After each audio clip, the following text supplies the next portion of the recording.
Well, I'm sure you've been asked this by multiple people already, but reactions to your first mile and a half. Yeah, I had a lot of fun. It was a blast. Like even on lap, I think it was like 20 or 30. I was driving around. I was like, wow, this is so much fun. As you said, like this is the biggest track I've been on.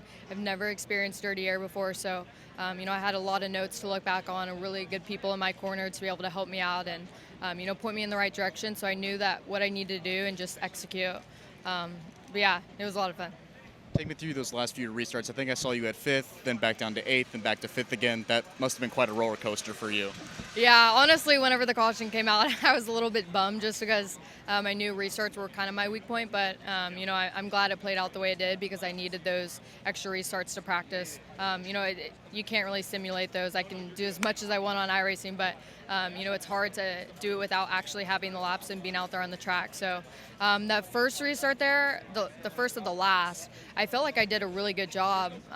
We had someone, put us 3 wide on the top and the middle, and then they ended up spinning themselves out. So I just, I knew I needed to stay in clean air as much as I could, clean shifts, and then the very last restart, I felt like I did a really good job. I stayed on them, and then, I ended up having to run the top there in 1 and 2, and that hadn't been my strong suit all day.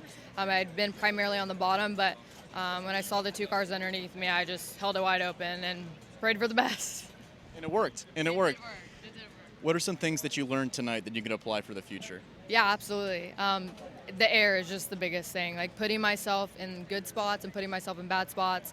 I honestly feel like I did a really good job of putting myself in certain positions and just not following cars into the corner. Like that was the biggest thing that people told me is like you can't put yourself behind someone. You have to go where they're not. And I feel like I did a decent job of that. So I think the air was like the biggest thing.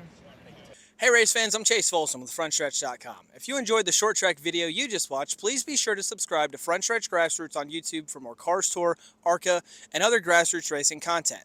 And as always, be sure to check out FrontStretch.com for all your racing needs.